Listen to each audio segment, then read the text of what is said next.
There's no fucking way. This whole time there was no audio. Oh my god. How'd that happen? I don't know. Yo, no.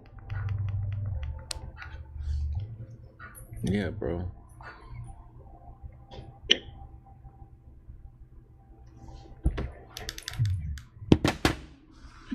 Bro, there was no fucking audio the whole time.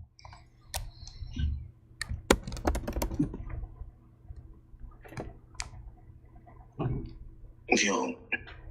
Wake up. So let me, I'm still waiting for this nigga getting back. You said what?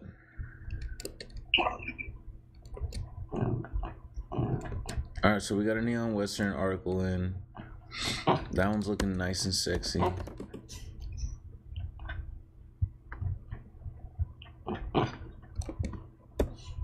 Look at that. Western Neon Recap. Neon Western Recap.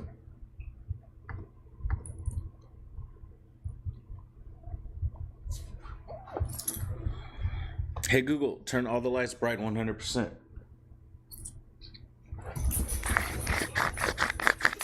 All right, bro.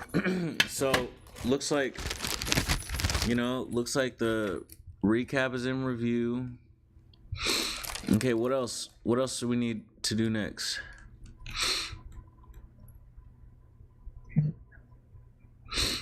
What are we working on?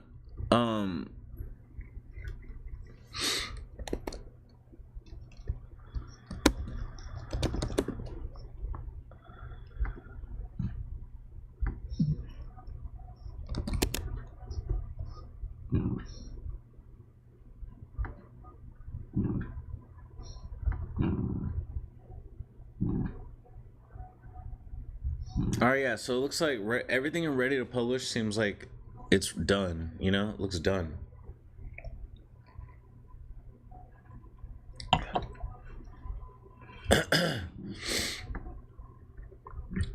New Iris rebranding. We should low key work on the article for that too. You know.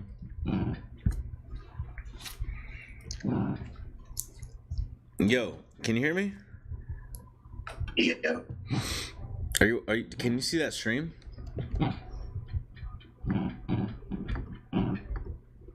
Yeah.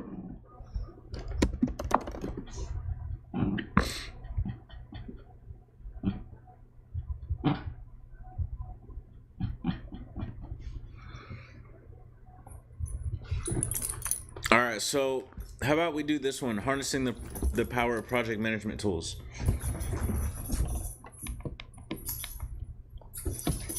You want to do that one real quick?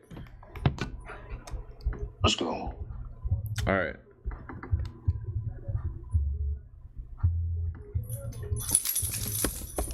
All right, we go to ChatGPT.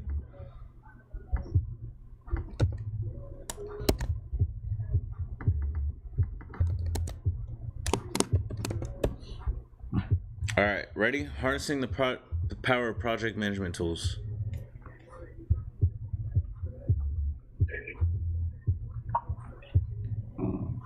Are you ready or what?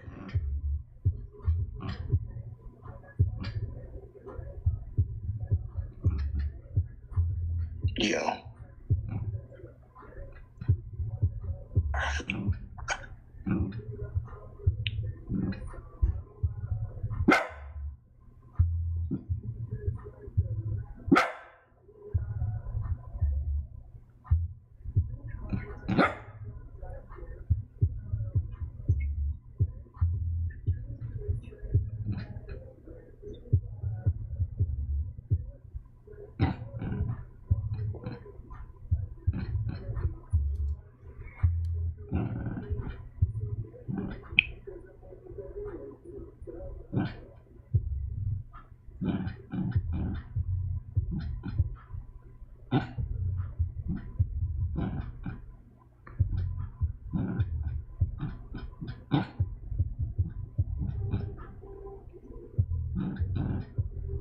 Bro, can you hear me?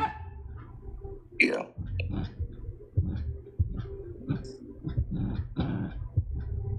Fucking bullshit, bro. What, the sound wasn't working? No, just like life. All right. What are some key fundamentals of project management and why is this so important? You want to go through this one real quick? Are you awake or what? Yo.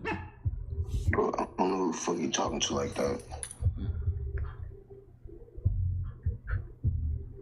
All right, the importance of project management tools. Notion. Project management tools are crucial. Okay. So now let's go ahead and do this one.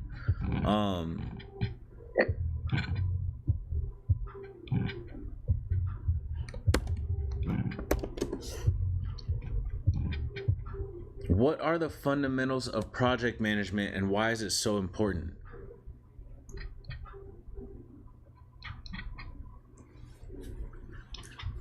Go, Rashad.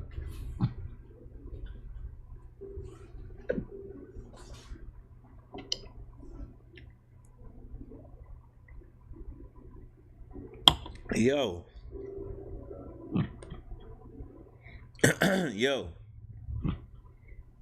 Yeah. Answer the question. What's the question? What are the fundamentals of project management and why is it so important?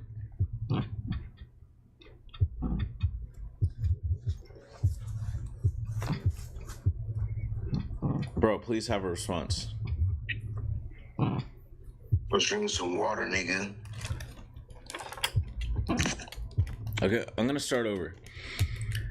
Yeah, bro, start over, bro. All right, I'm starting over. 3, 2, 1. What are the fundamentals of project management and why is it so important? Because niggas like you don't know how to manage nothing, so nothing gets managed from the beginning. It just falls apart, never fucking gets done.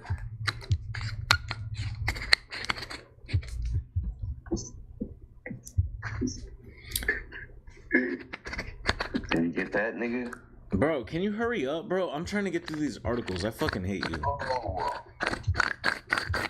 All right, I'm gonna restart this over. Are you ready? What are fundamentals of project management and why is project management important? I just told you because niggas like you don't be fucking paying attention and shit. Can you elaborate as if someone who doesn't know me or anything? Can you just like elaborate?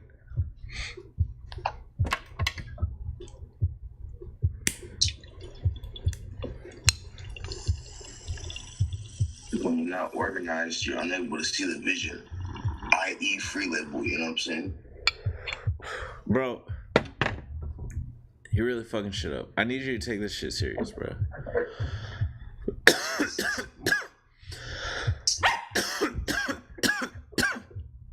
I'm begging you. This is like literally what I was dealing with earlier.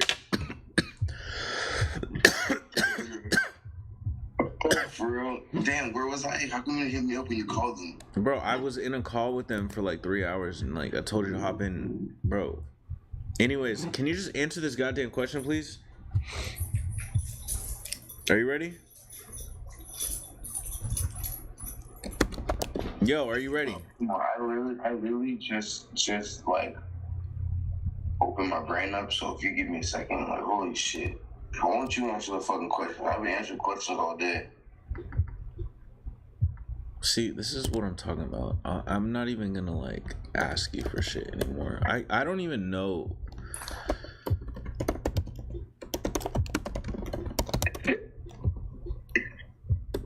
Bro. Oh, bro.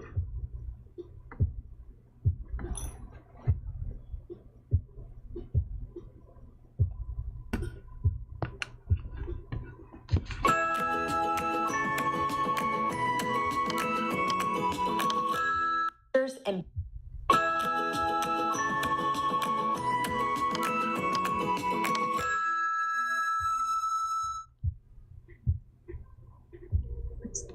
Today, we're talking about real-world project management fundamentals.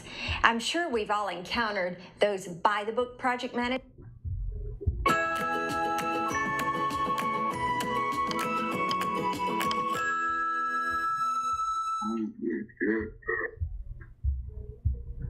Today, we're talking about real-world project management fundamentals. Today, we're talking about real-world project management fundamentals. I'm sure we've all encountered those by-the-book project managers and by-the-book project management. Well, what does that look like? It's usually, it could be the person that says, wait, we missed step number 42. And they're like, what? You know, sometimes it's overkill. What happens is project processes could be created by non-project managers. People could be worried more about checking off things in a checkbox, and things could be getting stuck on non-critical steps. Well, what happens is the team gets disgruntled and the project gets stuck. And then also in real-world project management, which pretty much affects us all, where things are moving so fast and things are changing all along the way. So what happens is the project manager's like, we don't have time for that. We just have to keep going. So what does this look like? Sometimes project processes may get over or bypassed by the mavericks, and decisions could be made by non-decision makers or missing critical steps. Well, almost the same thing can occur. The team can get disgruntled and the project can become derailed. So no matter what we're talking about, in real-world project managers in practice, no matter what size, here are some key fundamentals that we need to remember. First of all, we need to assign a project manager early so we can start managing, tracking things before things start getting ahead. Then you need to know your stakeholders and your project. If you know your stakeholders and your project better than anyone, then you can anticipate and you can understand the priorities as things change quickly. You need to establish your change control board early, so as things do change, those key decision makers are the ones making the decisions. Baseline your scope, schedule, budget, and quality specifications early, and if you need to, re-baseline. It can really make the difference between a failed and successful project. You also need to question estimates, especially when things are moving fast and changing quickly. People can tend to guess at estimates, so you need to understand how were they derived. You also need to plan for risk. Risks do happen on just about any project. They can be of all sizes, so it's important to identify them and plan ahead. And then manage the change all along the way. Customize dashboards and reports. It is true that a picture is worth 1,000 words and helps people. So also plan your work the plan, and change it along the way. That's where some people fail to change things. And so when things are actually changing on the project, they're trying to manage by an old, outdated plan. It gets everyone dazed and confused. And also set your team up for success. Give them the training, give them the documents, give them the inputs, the things that they need to get their project work done. And the final tip is to communicate, and modify your processes to actually facilitate your project. So if you need a tool that can help you manage your real-world projects, then sign up for our software now at projectmanager.com. Things are actually changing on the project. They're trying to manage by an old, outdated plan. It gets everyone dazed and confused. And also set your team up for success. Give them the training, give them the documents, give them the inputs, the things that they need to get their project work done. And the final tip is to communicate, and modify your processes to actually facilitate your project. So if you need a tool that can help you manage your real-world projects, then sign up for our software now at projectmanager.com. I know. Don't hit it hard. Like, I'm gonna show you.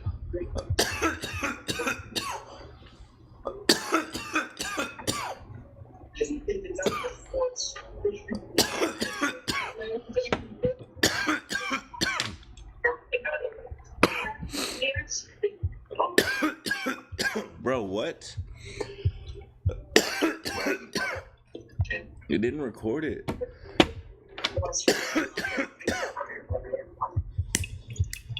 So now we just wait here by myself. And since Frank confessed, it affects you guys walking around with this.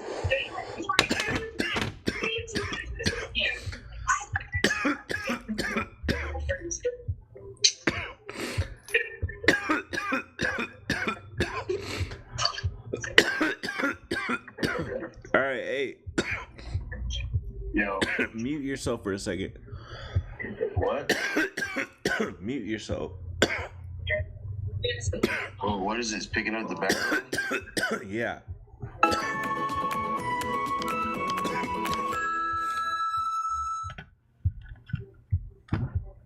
Today, we're talking about real-world project management fundamentals. I'm sure we've all encountered those by-the-book project managers and by-the-book project management. Well, what does that look like? It could be the person that says, wait, we missed step number 42. And they're like, what? You know, sometimes it's overkill. What happens is project processes could be created by non-project managers. People could be worried more about checking off things in a checkbox, and things could be getting stuck on non-critical steps. Well, what happens is the team gets disgruntled and the project gets stuck. And then also in real-world project management, which pretty much affects us all, where things are moving so fast and things are changing all along the way. So what happens is the project manager's like, we don't have time for that. We just have to keep going. So what does this look like? Sometimes project processes may get over or bypassed by the mavericks, and decisions could be made by non-decision makers or missing critical steps. Well, almost the same thing can occur. The team can get disgruntled and the project can become derailed. So no matter what we're talking about, happens is the project manager's like, we don't have time for that. We just have to keep going. So what does this look like? Sometimes project processes may get over or bypassed by the mavericks, and decisions could be made by non-decision makers or missing critical steps. Well, almost the same thing can occur. The team can get disgruntled and the project can become derailed. So no matter what we're talking about, in real world project managers in practice, no matter what size, here are some key fundamentals that we need to remember. First of all, we need to assign a project manager early so we can start managing, tracking things before things start getting ahead. Then you need to know your stakeholders and your project. If you know your stakeholders and your project better than anyone, then you can anticipate and you can understand the priorities as things change quickly. You need to establish your change control board early so as things do change, those key decision makers are the ones making the decisions. Baseline your scope, schedule, budget, and quality specifications early. And if you need to, re-baseline. It can really make the difference between a failed and successful project. You also need to question estimates, especially when things are moving fast and changing quickly. People can tend to guess at estimates. So you need to understand how were they derived. You also need to plan for risk. Risk do happen on just about any project. They can be of all sizes, so it's important to identify them and plan ahead. And then manage the change all along the way. Customize dashboards and reports. It is true that a picture is worth 1,000 words and helps people.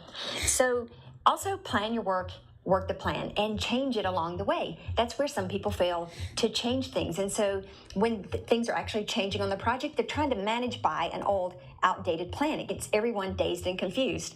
And also set your team up for success. Give them the training, give them the documents, give them the inputs, the things that they need to get their project work done. And the final tip is to communicate, and modify your processes to actually facilitate your project. So if you need a tool that can help you manage your real-world projects, then sign up for our software now.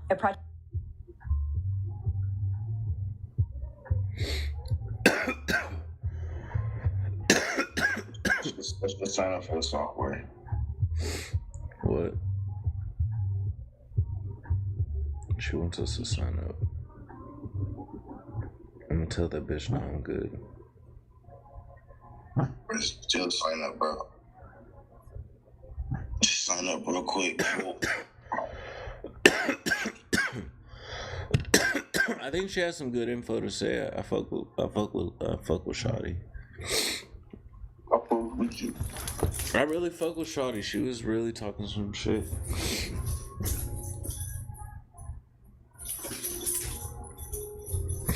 Alright, now look. There it is. There's the info.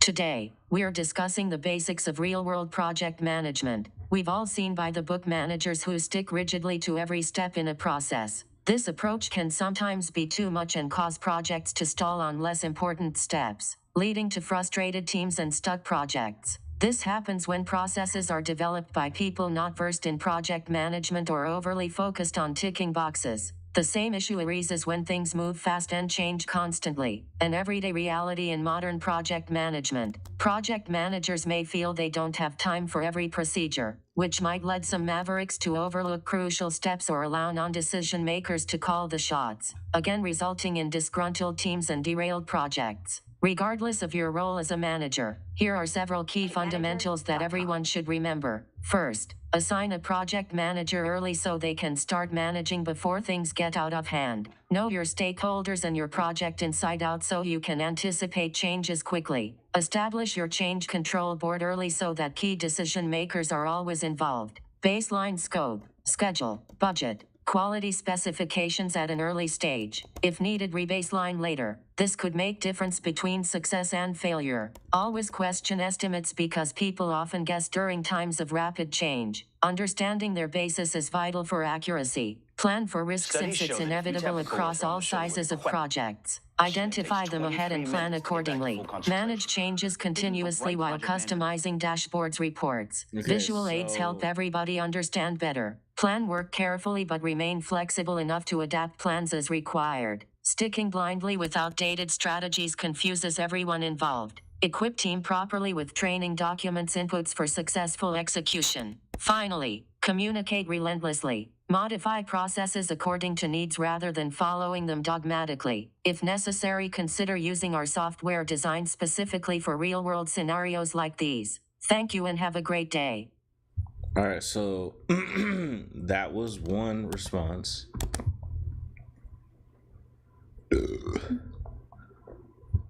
But we did completely miss the whole thing. So I'm gonna speed up this video by 1.5, and hopefully the AI will be able to understand him.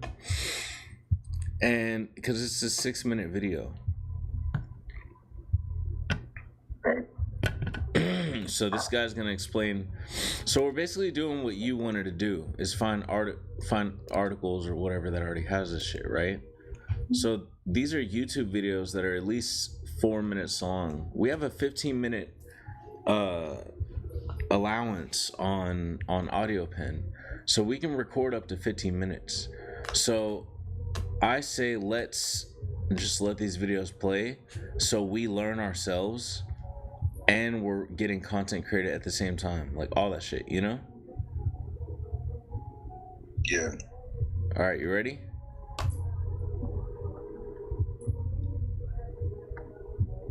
Picking the right project management software for your business is an essential step so you don't take a misstep or break things down as you grow to the multi-million-dollar run rate down the road. Seriously, picking the right software is that important, because if you don't, picking the right project management software for your business. Okay, let me start over. Hold on.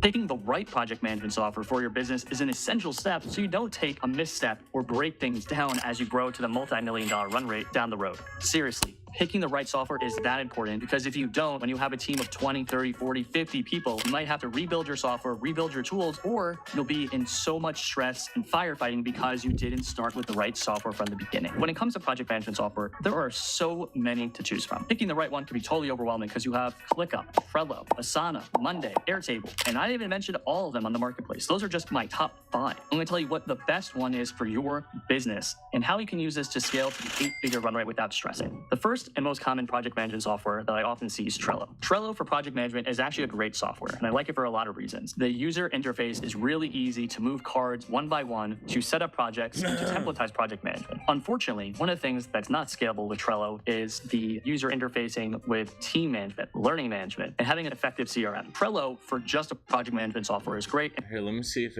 let me test AudioPen and see if it transcribed it, because the audio looked kind of low.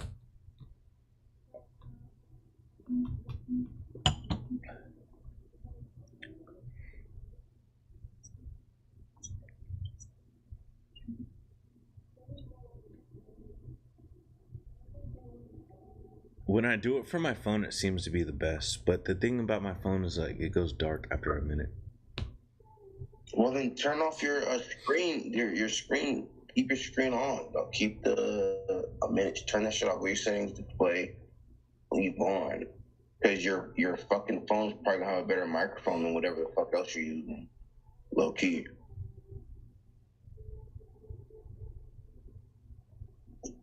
Your phone's gonna have a better microphone than your laptop and your fucking iPad.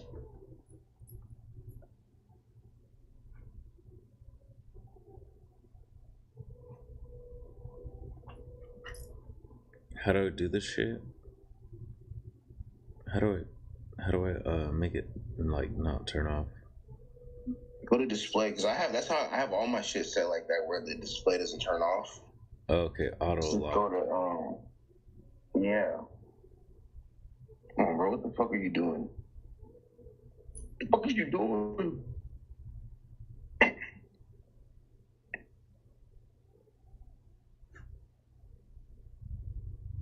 Oh, it's in low power mode, that's why. Okay, put it to never. I used to have it to never, but it fucked up my phone for a minute. See, look at that. Oh my god. Like, what does that... That's nothing. Like, what does it even mean? Okay, look. Let me start this shit over. This is so sad. This is very sad. Alright, ready? Shut the fuck up. Don't talk, alright? Picking the right project.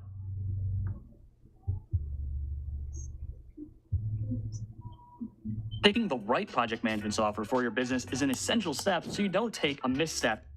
Picking the right project management software for... Picking the right project man... Wait.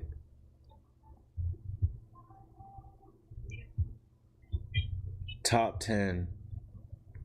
Picking the right project management software for your business is an essential step so you don't take a misstep or break things down as you grow to the multi-million-dollar run rate down the road. Seriously, picking the right software is that important, because if you don't, when you have a team of 20, 30, 40, 50 people, you might have to rebuild your software, rebuild your tools, or you'll be in so much stress and firefighting because you didn't start with the right software from the beginning. When it comes to project management software, there are so many to choose from. Picking the right one can be totally overwhelming because you have ClickUp, Trello, Asana, Monday, Airtable, and I didn't even mention all of them on the marketplace. Those are just my top 5. I'm going to tell you what the best one is for your business and how you can use this to scale to the 8-figure run rate without stressing. The first and most common project management software that I often see is Trello. Trello for project management is actually a great software, and I like it for a lot of reasons. The user interface is really easy to move cards one by one, to set up projects, and to templatize project management. Unfortunately, one of the things that's not scalable with Trello is the user interfacing with team management, learning management, and having an effective CRM. Trello for just a project management software is great, and it integrates with a lot of different tools. If you want a scalable tool and a scalable software, I don't love Trello as the project management software of choice because I try to reduce the amount of softwares that I run in my business. If I have one software for my CRM, one software for my project management, one software for my team management, it becomes annoying and it becomes a lot. Trello is a great tool for a small startup solopreneur or consultant. It's not a great tool if you have ambitions to grow your team to over 50 to 100 people. So for that reason, I would not use Trello. After Trello, there's Asana and Monday. And both of these tools are also really good project management software. I have a lot of clients that use both that really like them. So let's start first with Monday. I think overall, Monday is a fantastic software, but it does have limitations as you scale to 50 to 100 employees. I've seen multiple 7- and 8-figure agencies that were on Monday move away from the software because the scalability was clunky. The ability to add all of your team members and manage your team through the software became hard. And ultimately, I didn't get specific reasons, but I just kept seeing these multi-7-figure agencies and 8-figure agencies stop using Monday and move to something else. So outside of this ability to have an effective CRM inside of the tool, I would not be recommending Monday to any of my clients if they want to build a big business. Now we have Asana. Asana is one of my top 3 favorite softwares for project management. I've worked with multiple 8-figure companies that are using Asana right now to manage their team and manage their projects at scale. When it comes to team management, project management, and learning management, Asana is great for all these things. What I don't think Asana has, though, is effective CRM function inside of the tool, which once again, my guiding principle is I want to reduce the amount of softwares I have to use for my business. And for that reason, I don't love Asana. But the benefits of being able to templatize, build integrations, manage your team, write comments, assign tasks, it's fantastic for all those things. But ultimately, if you're going to scale up, it's a really tough tool to scale up with if you have to have multiple softwares. My second favorite software that I recommend to agencies is ClickUp. ClickUp is a fantastic software that has very little downside. A lot of big agencies use ClickUp. It even has the ability to have a CRM functionality within it. ClickUp's a little tough because if you're going going to build all things in one place. I do not think it has the best CRM functionality. I think the ability to aggregate data effectively and manipulate data so you could understand where things are happening in your CRM, where leads are coming from in your marketing funnel, and being able to effectively manage your team in that software has limitations. And for that reason, I don't love ClickUp, but as a project management tool, I do not think there's a better tool in the marketplace than ClickUp. I think ClickUp has one of the best project management functionalities on the marketplace. And if those are things you care about, ClickUp, in my opinion, would be one of my top 2 recommendations for your business. My final and the number 1 recommendation for project management software is Airtable. The thing I love most about Airtable is you can do everything inside that tool. You could set up your CRM with effective data tracking. You could tie your CRM and have effective pipelines, effective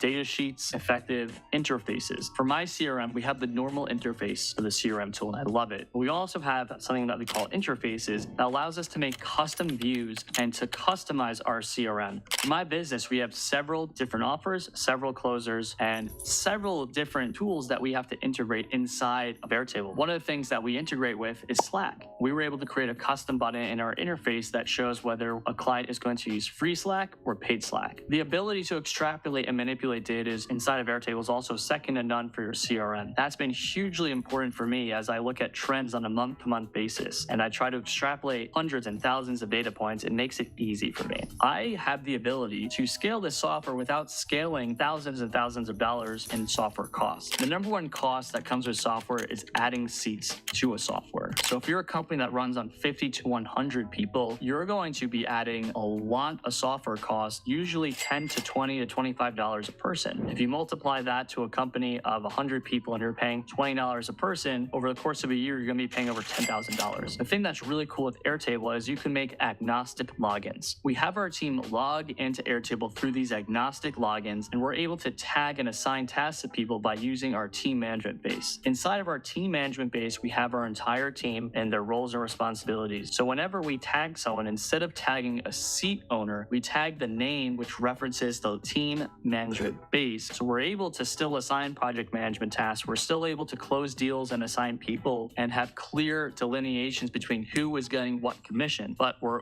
most importantly able to do is we don't spend tens of thousands of dollars a year on our project management software. If you want help with your project management software, in my business, we have a dev department where we will build your CRM, we'll build all of your integrations, we'll build your project management, and You see how everybody plugs their shit in at the end? What do you mean by that? Like, and with every video, I have to stop the AI because I don't want the AI to like listen to them plugging their shit in. Well, I mean, it is their video. I know, but you notice that's basically what we're doing is we're plugging our shit in at the end of the fucking article. You know? Well, fuck, let's get it going, man. Let's get it going for real. Fuck you mad at me for, you know what I'm saying? Man, you a bitch. I didn't want to say it on stream, you know, but Bro, look here, man.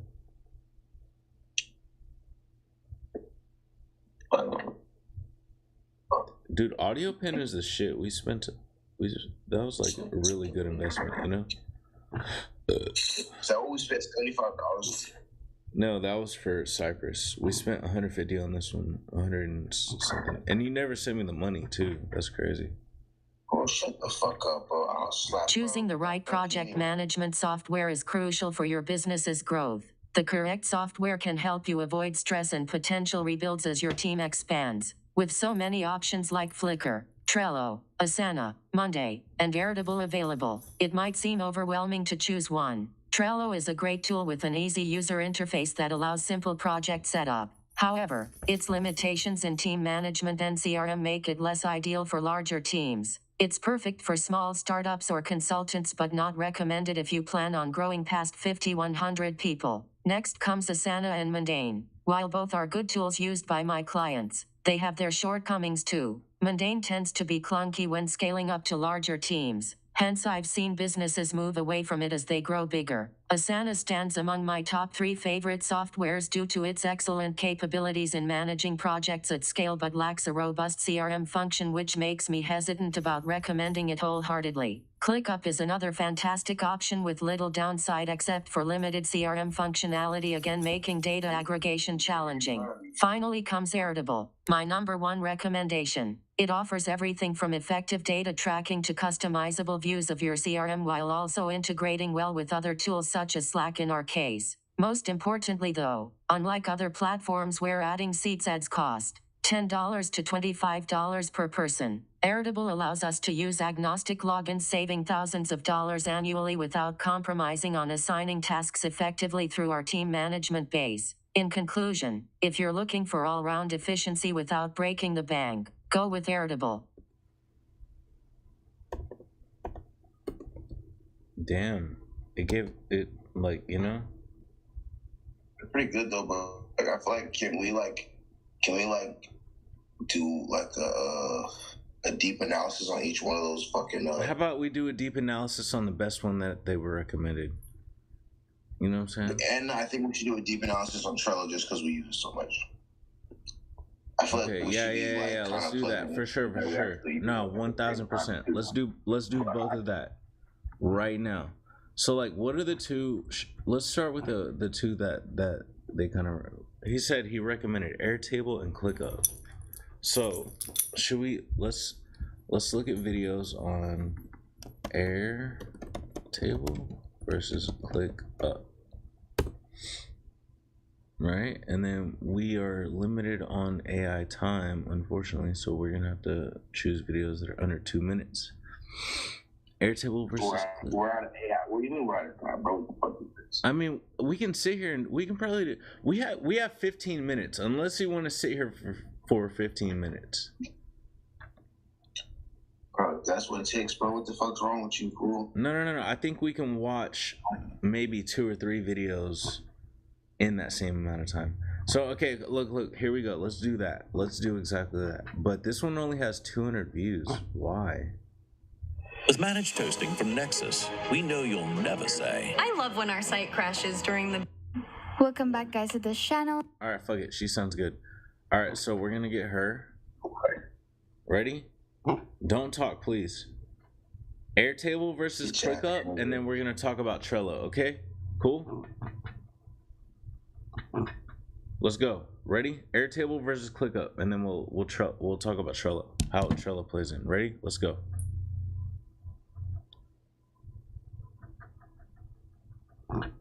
Welcome back, guys, to this channel. In this video, I will show you the difference between Airtable and ClickUp. So for ClickUp, one of its features is you can view everything within an overview that you can customize. Tasks can also be listed to help you get organized. Status for each task can also be edited and can be compiled in a folder. More specific tasks can be made using subtasks and checklists, which can be nested to be more organized in your projects.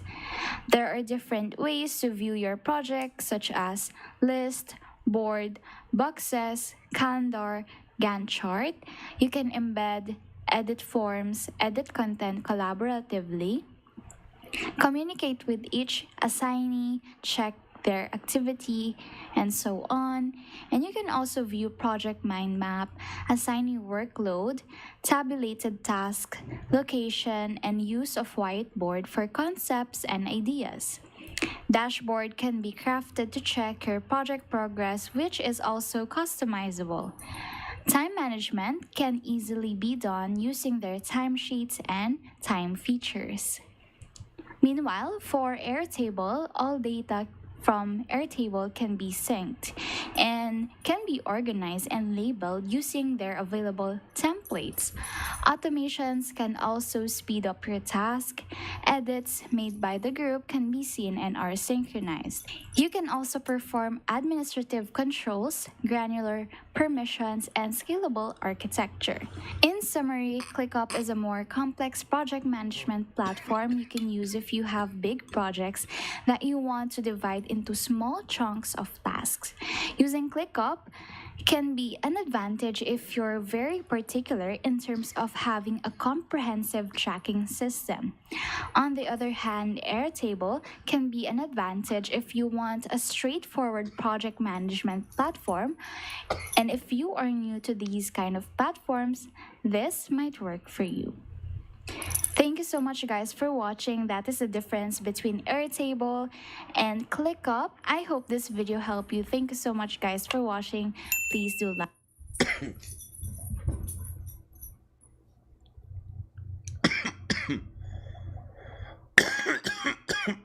You hear me?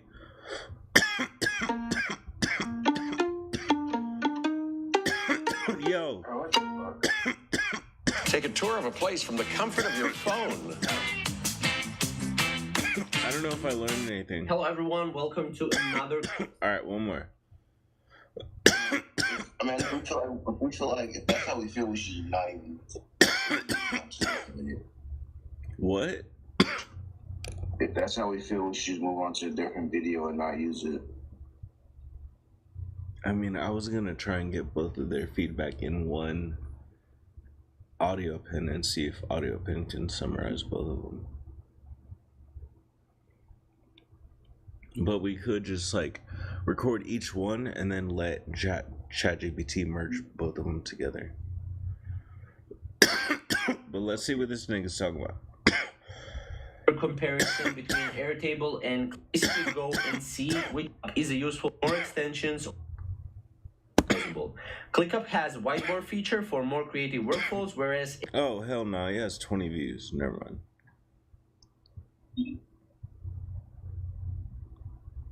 Hi, my name is Sarah. Here, this woman looks good. So I'm gonna. All right, ready?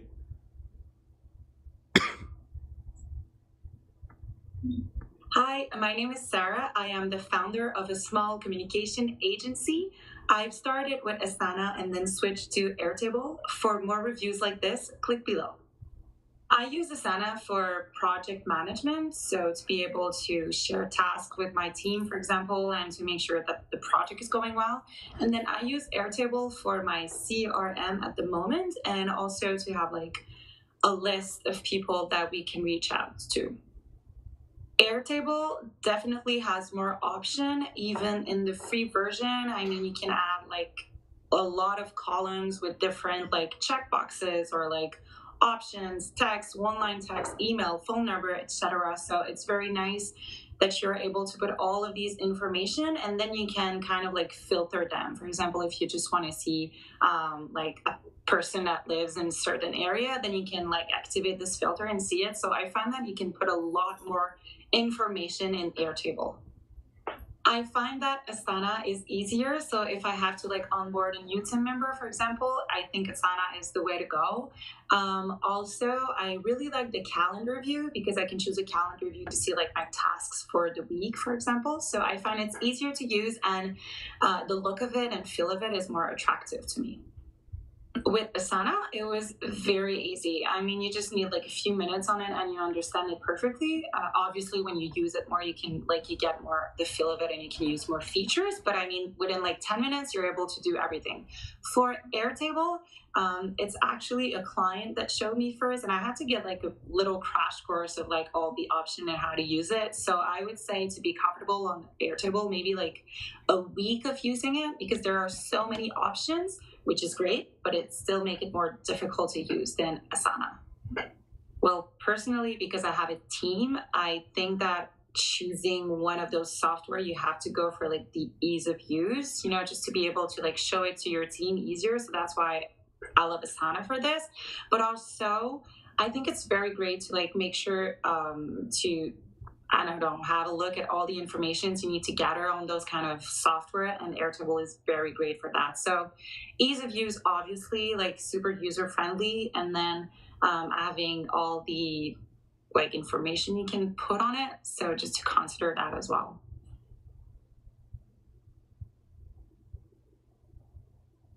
Yo.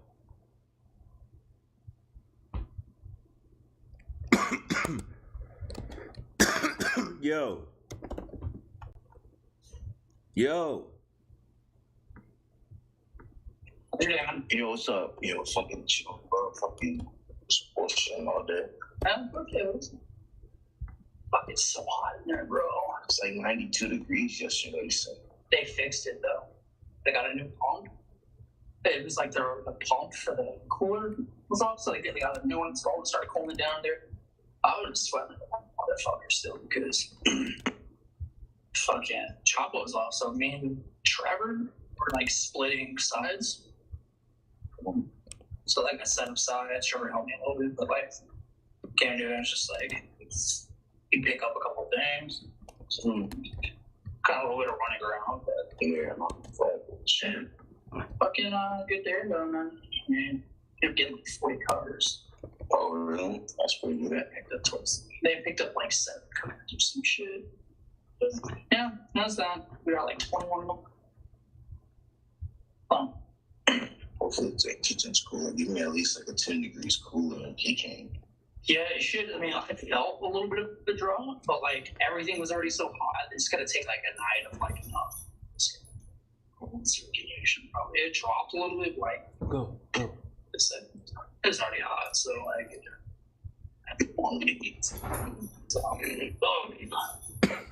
Jim, man. Well, I don't know.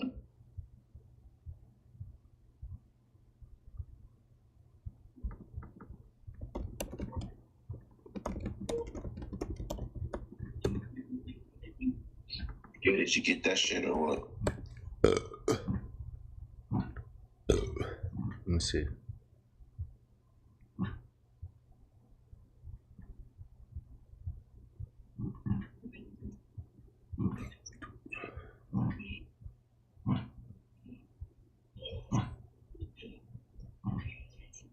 Oh, the first day that we signed up for Monday.com, our department was already able to connect our.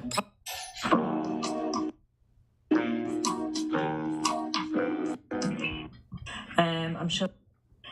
Hi, we've all used so many.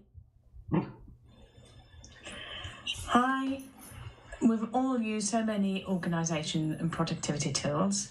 I'm sure you've had a dabble in Trello and created a board that you want to use, and now you found Notion, and you want to. No, I don't want to do this one.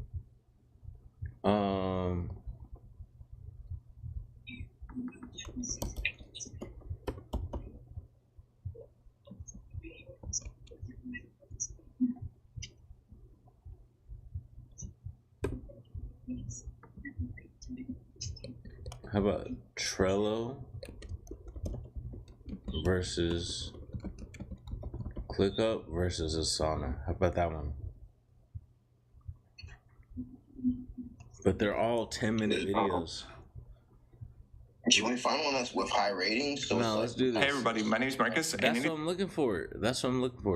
5K, 49 views. Look, this guy does all 5, but it's 11 minutes. Should we let this whole play?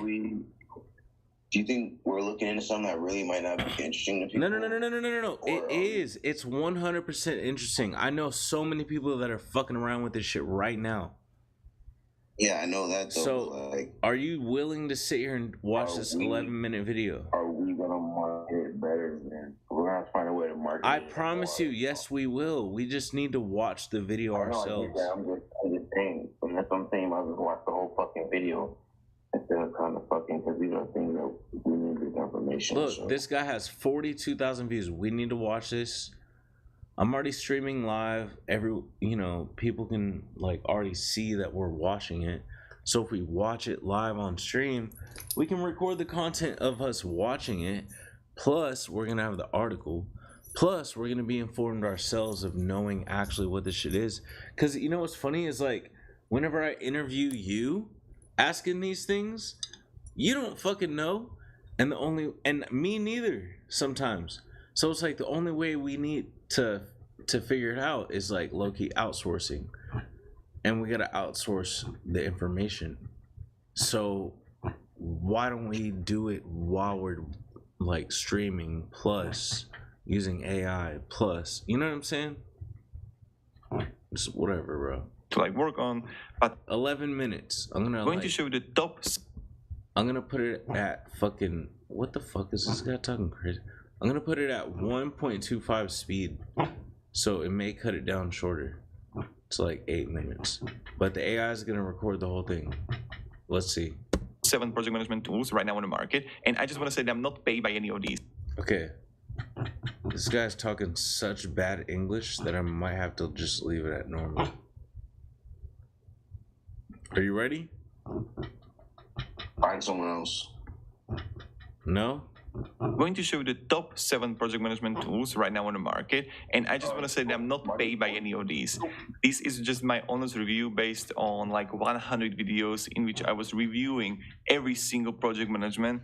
And all right, man, whatever. Look, he said he watched 100 videos. All right, let's go. 11 minutes. Leave me the fuck alone. I'm gonna smoke as much weed as I possibly can in the 11 minutes that we're gonna play this video. All right, I'm gonna smoke as much weed as I possibly can in 11 minutes, and let's see. I broke down like, oh shit, I broke down like,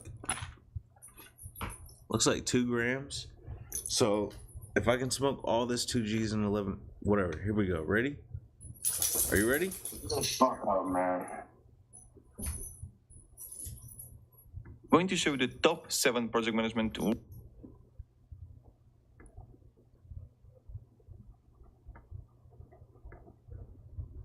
Going to show you the top 7 project management tools right now on the market, and I just want to say that I'm not paid by any of these. This is just my honest review based on like 100 videos in which I was reviewing every single project management, and I think I found the best.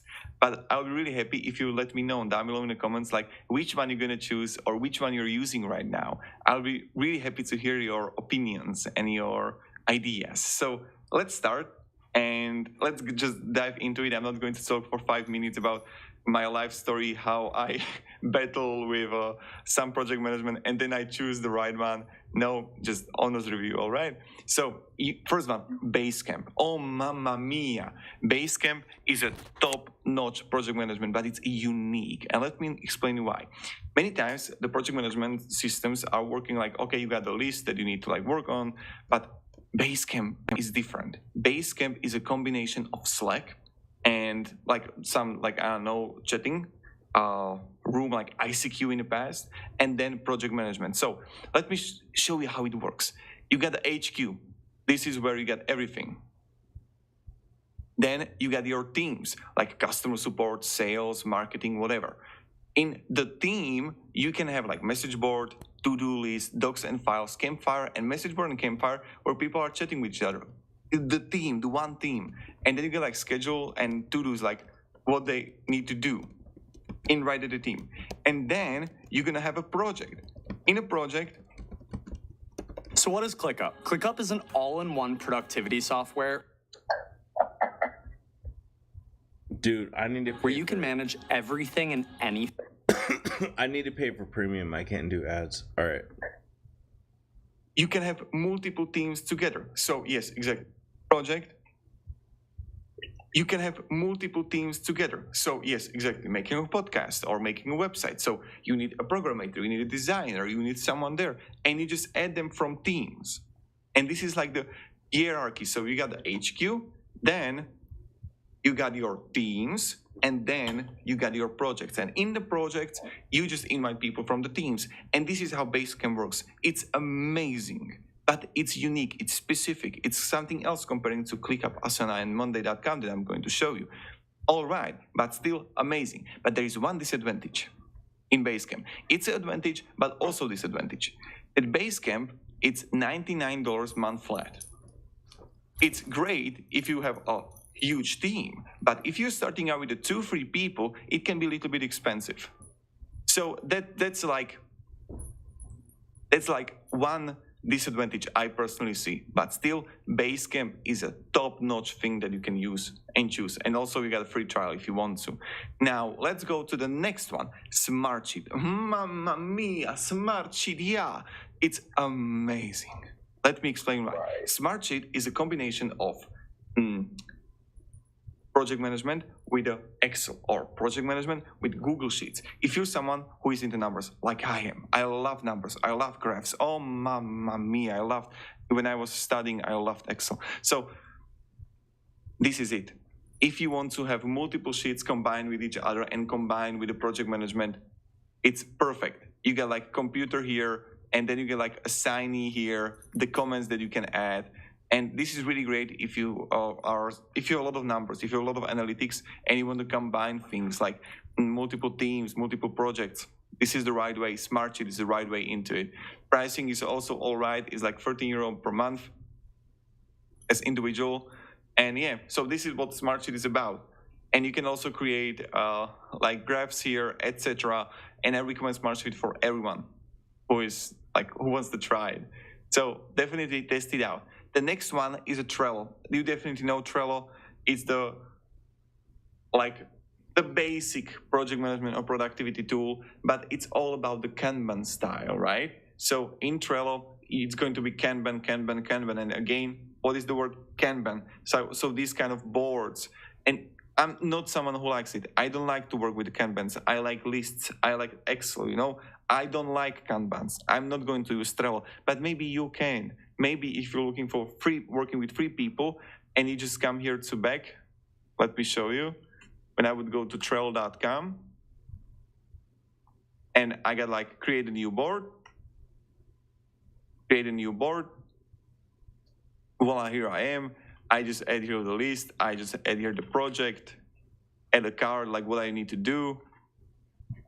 Add a card, I can edit it. I can add members, labels, checklist, due date, attachment, cover. This simple project management tool. And what I really like is that it's really cheap. So when I'm going to show you Trello pricing right here, look at this. Free forever, per user, per month. And then you get like business class, monthly $12.50, which is all right price. So if you're someone who is into Trello, I recommend like testing it out. If you like it or if you don't like it, let me down below, like if you prefer it. And now to go further, after Trello is a Notion. Notion is like something else. Notion, for me, it's risky because on some way, I recommend using that. But on the other hand, Notion is too complicated. So if you're someone like me who likes to have things effective, straight to the point, and not messing around, more planning than actually doing, don't use Notion.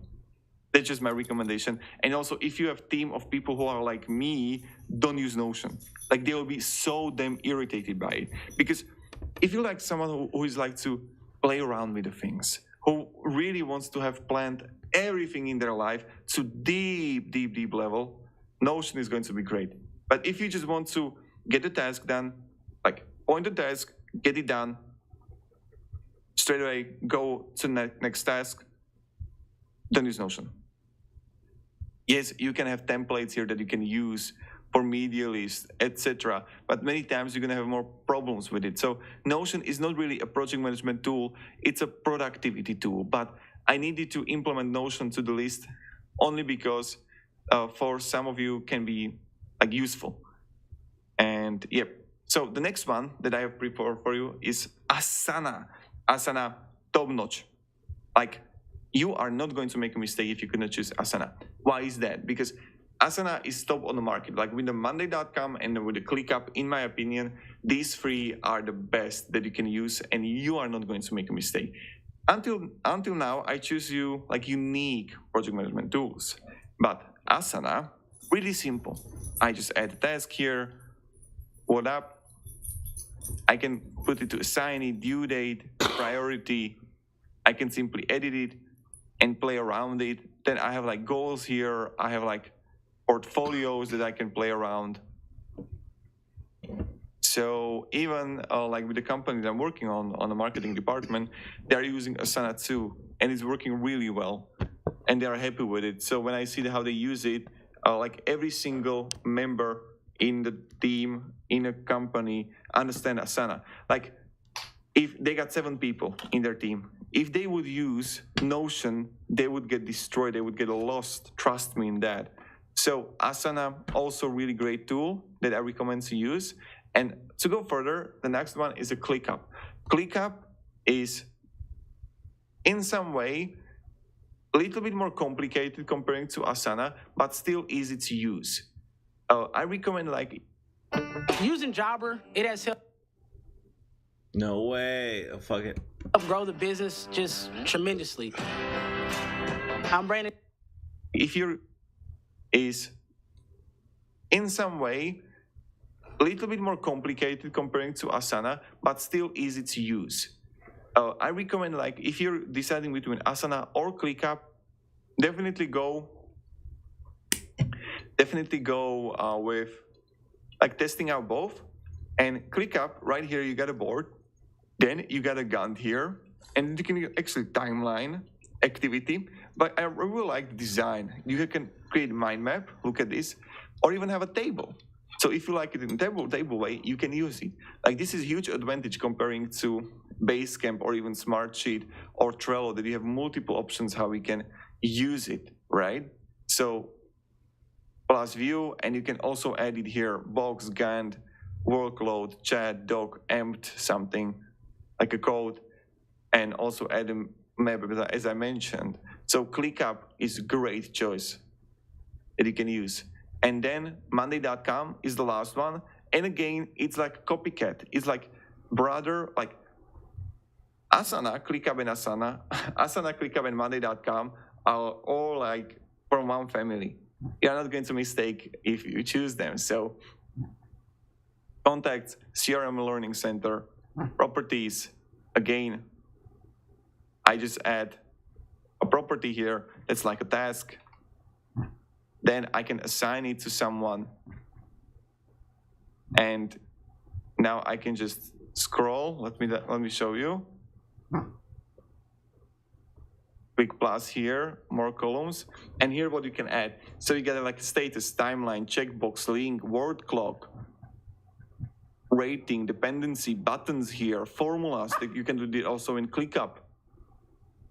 Even the time tracking, how much time you actually spend on a task. And yeah, and Monday.com are spending a lot of money into the ads. So yeah, all of these tools are great. I mean, you're not going to make a mistake if you choose any of those. So to summarize this whole video, I recommend going with the Basecamp if you like to for your team to chat and not use like Messenger group or something. Basecamp is going to be amazing for it. The next one is a Smartsheet. Smartsheet is amazing if you want to combine Excel with project management.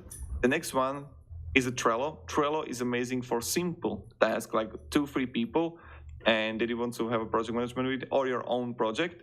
And then we gotta have Trello. Trello, again, as I mentioned, amazing. Notion, too complicated, but if you like to play around with things, Notion is going to be amazing. Asana, amazing tool with ClickUp and Monday.com. I recommend them all for using, and you're not going to make a mistake. So yeah, thank you very much everybody for watching. Yo. Yo,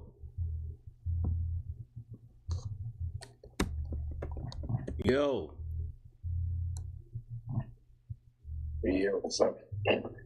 all right, so all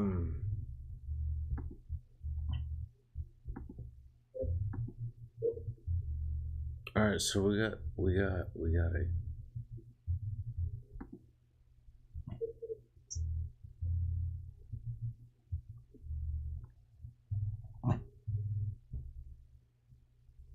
Yo, I did not smoke as much weed as I said I was gonna smoke. I literally just watched the video. I didn't think you were even, nigga, low key. Damn, old big ass cow, man. Smoked one bowl.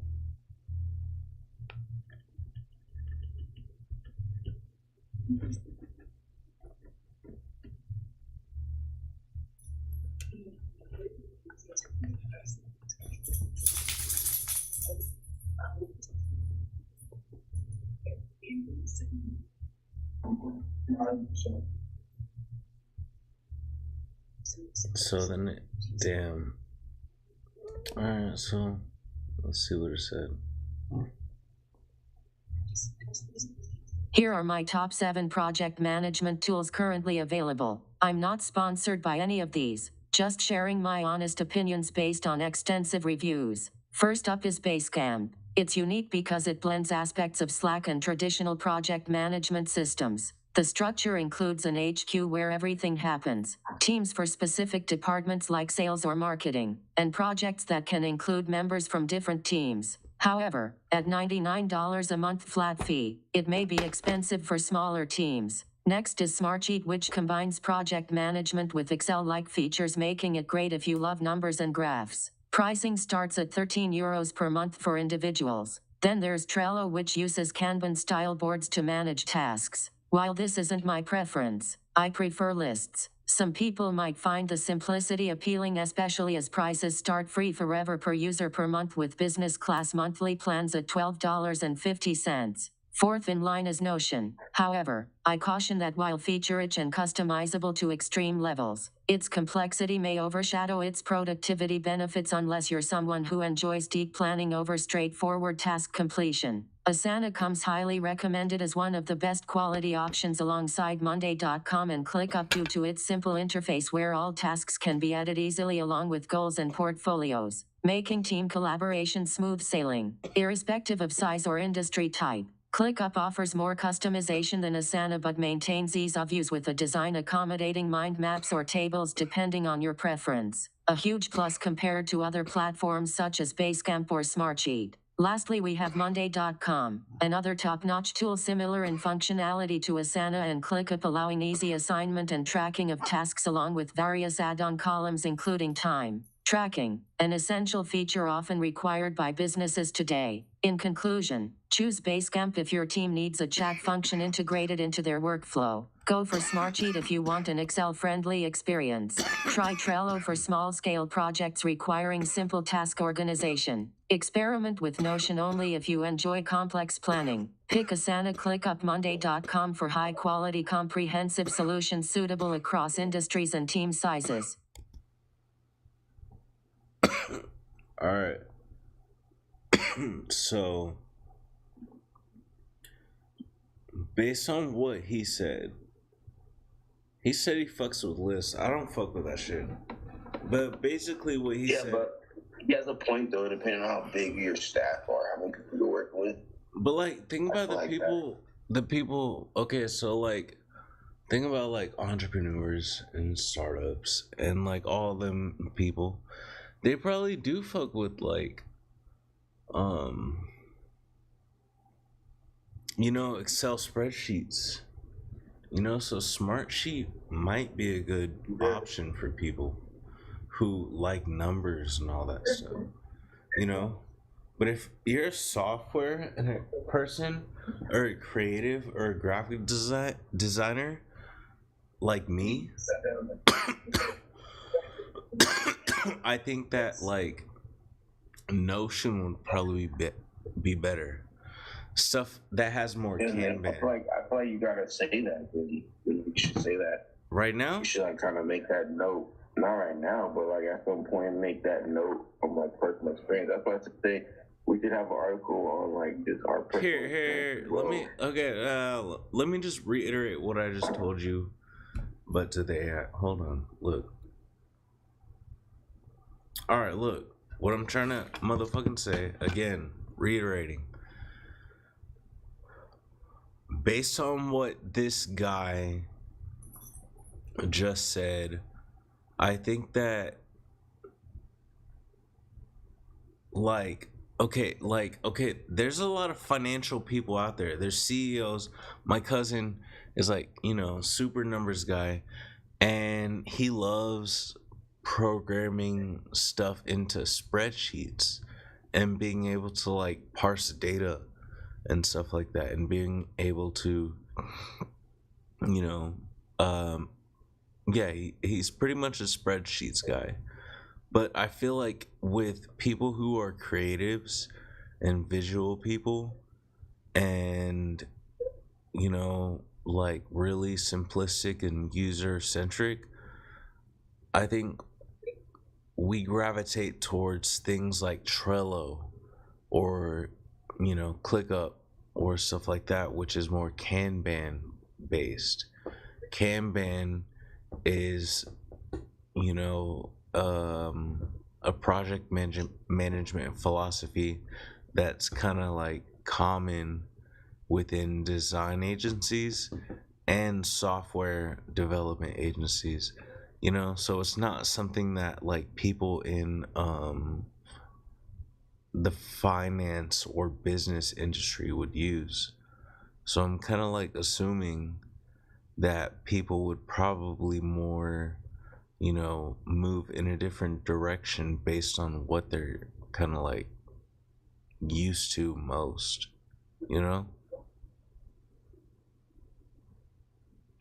Like if you're a numbers person, you would probably use Excel. If you're a designer, you've probably been using Trello.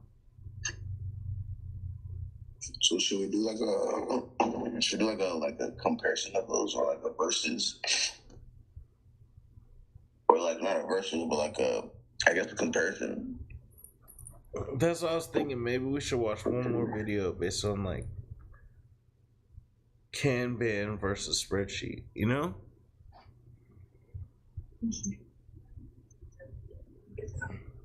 Okay, or I guess, yeah, because those are like the two.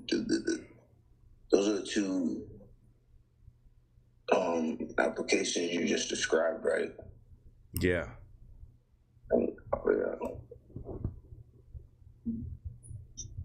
Yeah. See if you can find one.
QuickBooks is my all-in-one.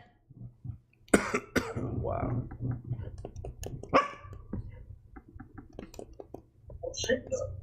What were we saying? Which two?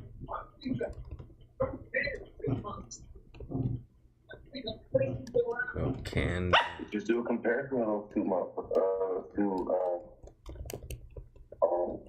application.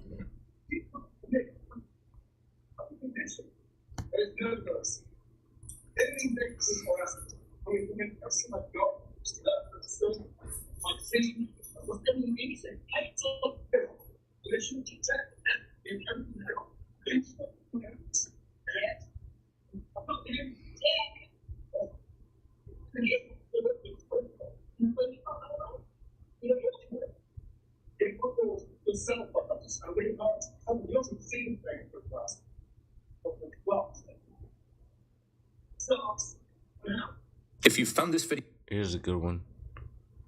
All right, ready? video, the chances are you've just done a search. If you found this video, the chances are you've just done a search for the difference between Scrum and Kanban. Well, if you found this video, the chances are you've just done a search for the difference between Scrum and Kanban. Well, you've come to the right place. Not only do I have a great video for you, I also have a cheat sheet for you to download.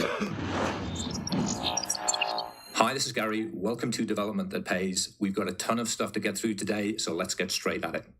Scrum and Kanban are perhaps the best known of a whole range of agile software development methodologies. Let's break that down. Software development, in very broad terms, looks like this. The product owner decides what to build. The development team builds it. and customers use it, experience it, benefit from it in some way. What makes software development agile is that value is delivered to the customer in small increments. And, importantly, feedback is gathered from the customers and fed back into the process. It's the product owner's job to take input from customers and from other stakeholders and to organize it into a prioritized list of features and user stories. This list is known as the product backlog. Now, what happens between the product backlog and the customer is what distinguishes Scrum from Kanban. As we'll see, each has its own routines and rituals, and it's this person's job to help the product owner and the development team to adopt and maintain good habits. In Scrum, the role is known as the Scrum Master. In Kanban, the role is known as the Agile Coach. Something that Scrum and Kanban have in common is that both are pull systems. Without getting into too much detail, the pull system ensures that work gets from product backlog to customer in the shortest possible time. The pull system also helps to uncover bottlenecks in the process, which helps to ensure that work gets from product backlog to the customer in the shortest possible time. As you'll see in a moment, Scrum and Kanban implement the pull system in two strikingly different ways. Scrum teams work in a series of sprints, most commonly 2 weeks in duration. Each sprint is preceded by a sprint planning meeting run by the Scrum Master and attended by the product owner and the development team. Together, they select high-priority items from the product backlog that the development team believe it can commit to delivering in a single sprint. This is the pull I was talking about earlier. The selected items are known as the sprint backlog. For the next 2 weeks, the development team focuses on working through the items in the sprint backlog and only those items in the sprint backlog. In all but the most exceptional circumstances, any new requirements that crop up have to wait for the next sprint. It's common practice for Scrum teams to use a board to track the progress of work. It's called a Scrum board, or an Agile board, or even, slightly confusingly, Kanban board. Each day during the sprint, there's a Scrum meeting. It's a standard meeting where the team takes a maximum of 15 minutes to discuss progress and to identify any blockers. At the end of the sprint, the work completed during the sprint is packaged for release. Any incomplete items are returned to the product backlog. The sprint ends with 2 rituals. The sprint review, which is a demonstration of new functionality to the stakeholders, and the sprint retrospective, which is an examination of what went well, what went badly, what could be improved. The aim of the retrospective is to ensure that the next sprint is more efficient and effective than the last. And that's Scrum. Kanban does a few things differently. There's no 2-week sprint. Kanban is a continuous process. And of course, there's no sprint backlog. The pull system in Kanban happens in a different way, via work in progress limits. Each column on the Kanban board has a work in progress limit related to the team's capacity. For example, a team with 2 developers would set a limit between 2 and 4 items. The lower, the better. Let's see the pull system in action. When testing of a particular feature is complete, the corresponding ticket moves to the done column. The empty column is a signal to the previous column to send another ticket. That's the pull.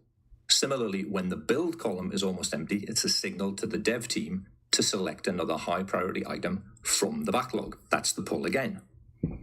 Kanban has a number of rituals in common with Scrum, although the naming is slightly different. Daily stand-up meetings, demos for stakeholders, and retrospectives. So now you know the difference between Scrum and Kanban. 2 important things to say at this point. First thing, neither Scrum nor Kanban are as prescriptive as I may have made them appear. High-performing teams discover what works for them and flex the system accordingly. Secondly, I've put together a cheat sheet for you that covers everything that we've...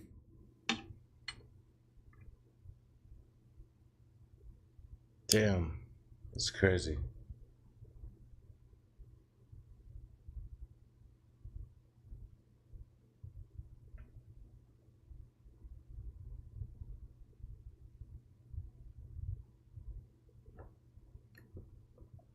Can you hear me? Yeah. It's fucking crazy.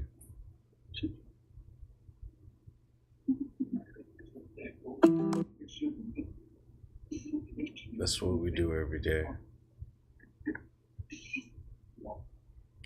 Yo, these articles are gonna make me a better person, man. These articles are gonna make me a better man. Shut the fuck up. Nah, fuck you. Jesus Christ. You're washed up. Fucking. Holy shit.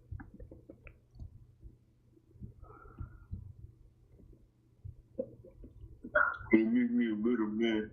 Shut the fuck, bro. Oh.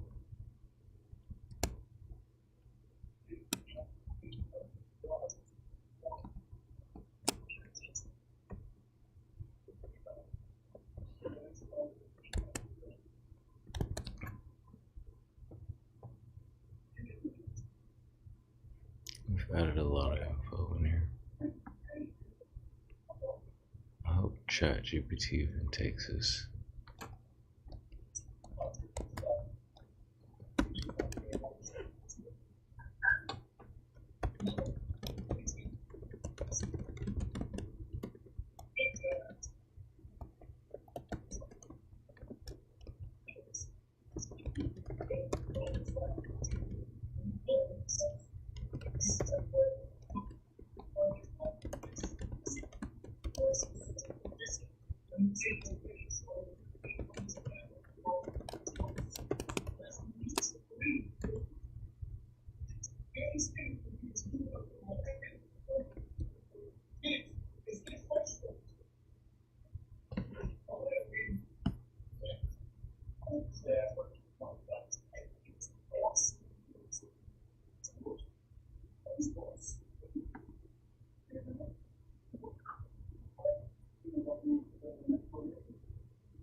Yo.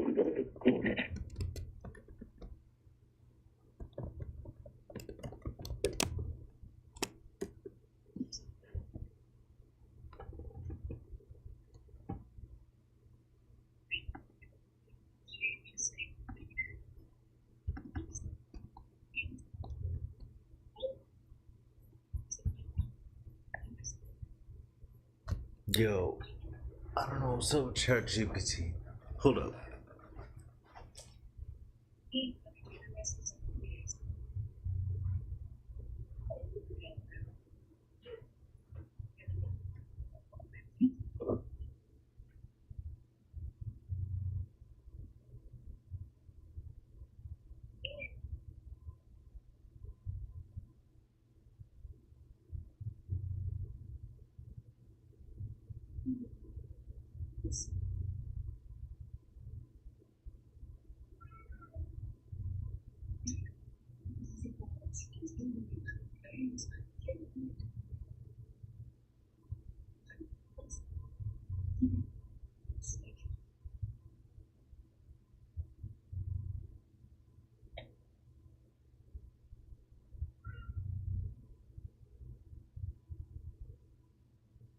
Oh shit.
Alright, nigga, wake up.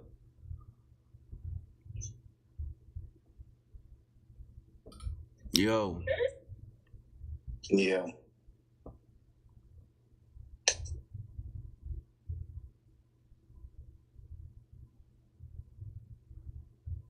ChatGPT's tripping. I think I said refresh that hoe. I know, that's what I'm about to do.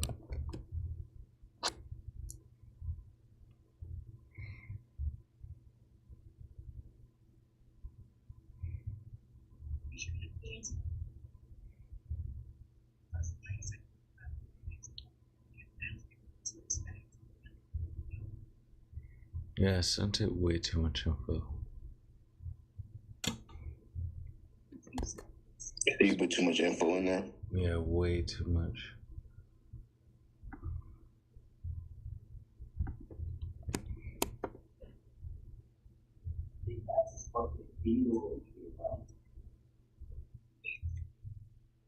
Wow, it's so big. I was eating it up. He's eating though.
Yo, that shit was bad, dude. Yo, it was, I don't know what the fuck this was, but bro, the bug was this big. Damn animals, man. Bro. Big. I just feel the bug this big. What they killed it. Bro, what the fuck? Bro, we have to keep the doggies are close to all. After that, that shit could not say it.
Yo.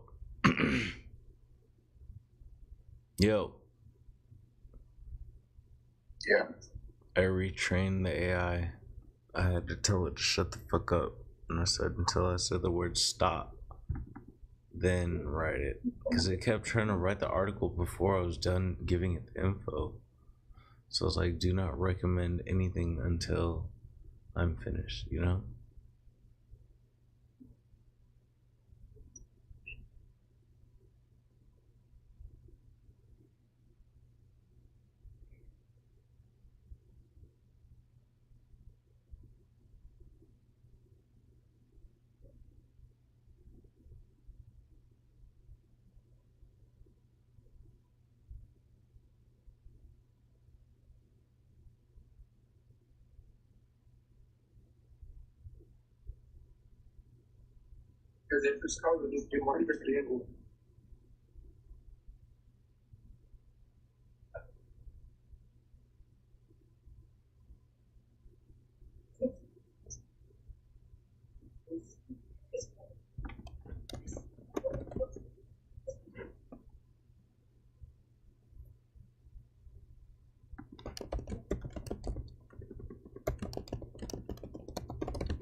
It's way better than. Yo. Yeah.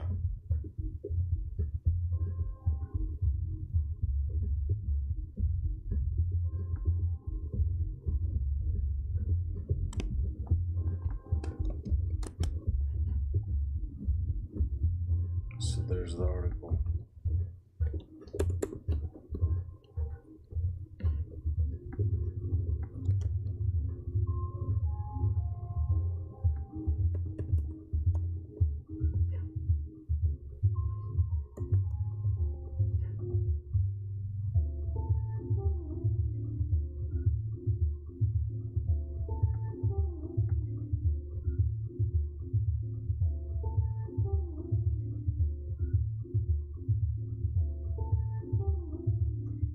Alright, so what else?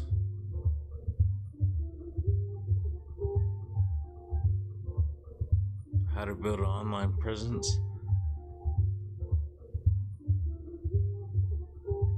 Yeah, that's a big one. Or effective marketing on a limited budget.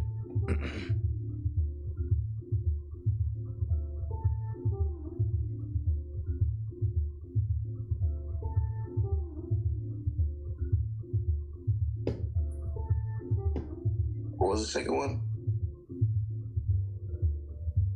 I think they're all equally important.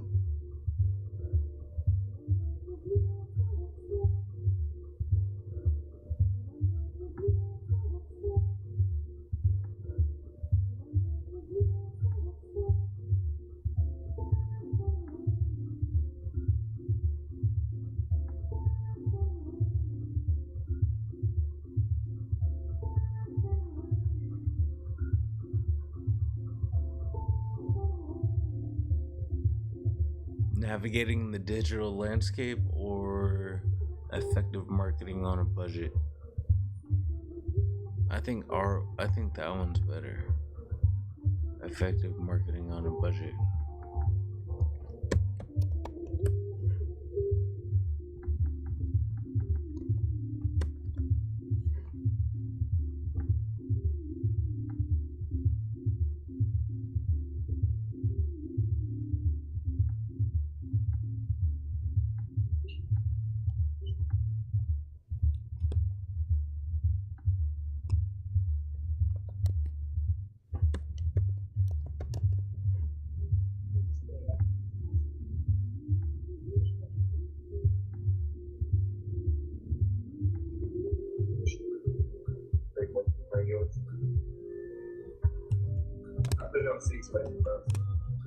Yeah. It should be done very much.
Ready?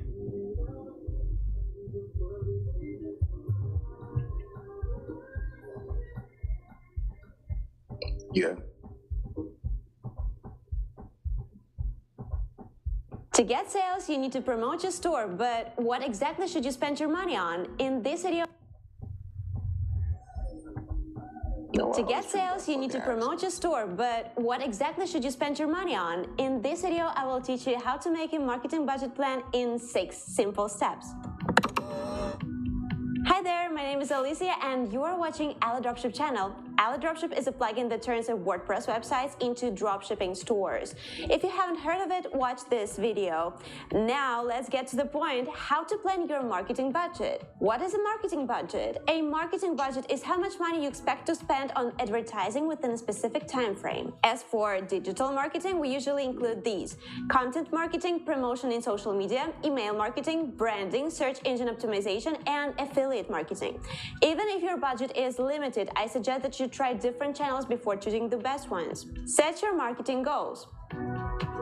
You can't know what roads to take if you don't know where you're going, so setting a goal is very important, but there are good goals and bad ones. For example, I want to make my e-commerce store more popular. That is a poor one because it's too vague. You can't measure the results. Another example, I want to attract 500 unique visitors each month.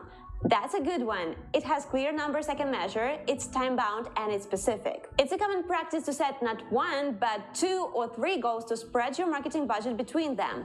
Once you have a clear objective, you can predict what promotional channels will bring the best results. For example, if I dropship drone parts, I prefer focusing on search engine optimization. So if someone is looking for a drone part in my region, they will see my website first, and that will be my marketing goal.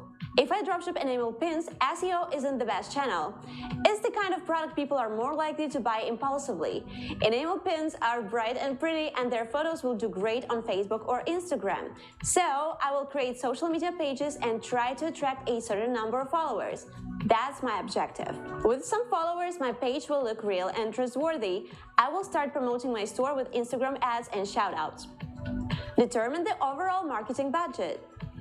Now that you have a clear goal, it's time to set your total marketing budget. Marketers recommend spending 5% of your total revenue on maintaining the current position and 12% if you want your business to grow.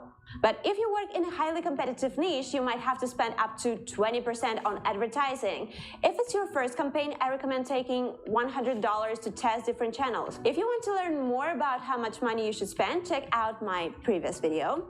By the way, it's time to choose promotional channels. So whatever budget you set, each of them may require a different sum of money. Choosing marketing channels. Actually, nobody can say what marketing tools will work for you. It depends both on your preferences and talents. But if you're a beginner, choosing Instagram, Facebook, and Google Shopping is a good plan. Niche is important too. For example, enamel pins have great potential for promotion via visual channels. So I would choose Instagram, Facebook, and Pinterest. Here I'll have to spend money on advertising and ad design. By the way, if you're having a hard time deciding what to do for social media promotion, you can ask our team for help. They will make banners for you and provide tips on what to write in advertising text. Just follow the links in the description. Back to promotion channels. If my niche is drone parts, I would want to use search engine optimization. Google AdWords and Facebook advertising will help too. Therefore, I'll spend money on articles, optimization, and ads. Dividing your marketing budget. Now you have a goal and budget and you know what channels to use. So it's time to decide how to share the money between these channels. To do that, you can set a daily budget for each of them. If you're a newcomer, use Facebook and Instagram ads in the beginning. Since these networks now belong to the same company, you can advertise on both. These are what I'll use for my enamel pins, but I have to decide how to split my budget. I'd say I'd spend $40 on Facebook and $60 on Instagram. That should work. For my drone parts, I'll split my marketing budget between Google AdWords and Facebook, $30 here and $70 there. Testing your campaign.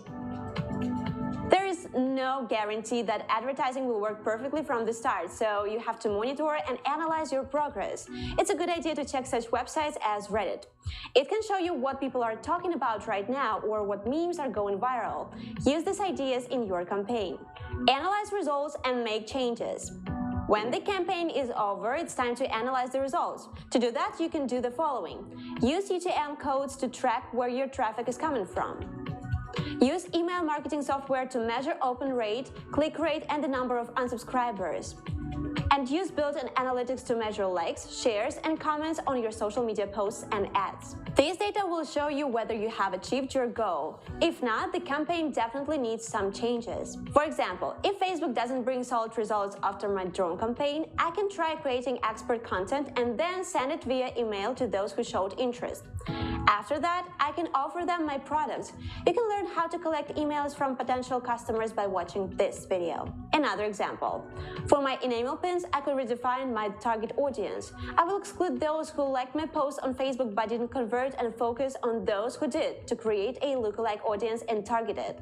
If it's successful, I can also decide if I'm ready to spend more money or not yet. I hope this instruction will help you plan your marketing budget. You can learn even more tips on business promotion from our website. Just follow the links in the description. Or watch this video to learn how much money you need to spend to get your first advertising results.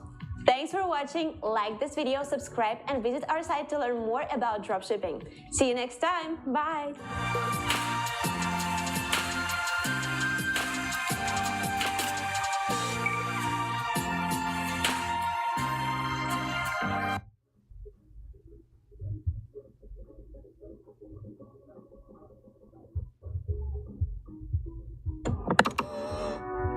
Hi there, my name is Alicia and this is Ali Dropship channel. You will learn how to set up WooCommerce Ali Dropship store from this video. Yo. Here is the website we get after we complete this guide. We build it during this tutorial. So you'll get the same. Yo, I literally forgot we were recording. Oh shit. Wake the fuck up, man. Hell no. What the fuck? Oh.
What the fuck?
Yo.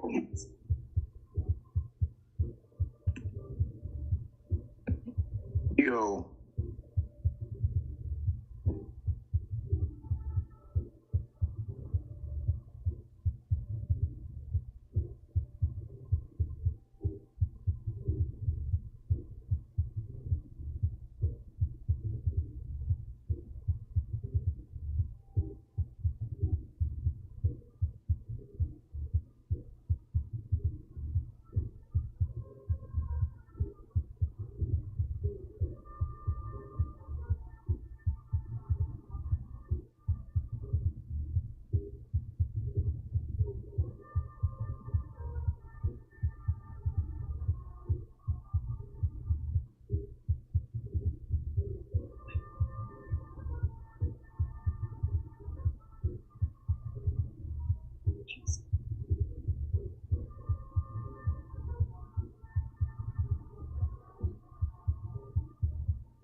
I know some of us love our children, but some of our children are so far gone that we would have to put some of them to sleep in order to take back the neighborhood.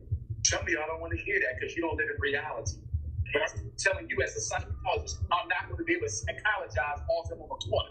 Some of them going to sleep.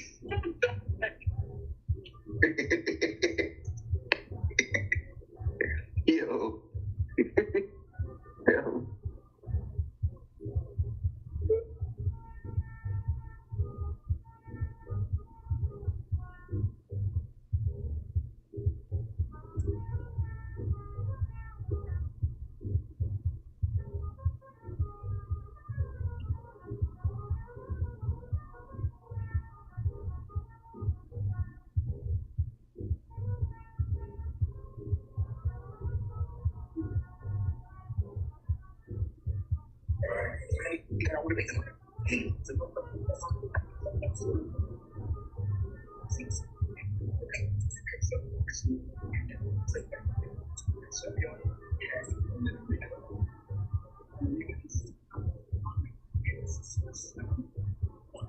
Shepard going to sleep.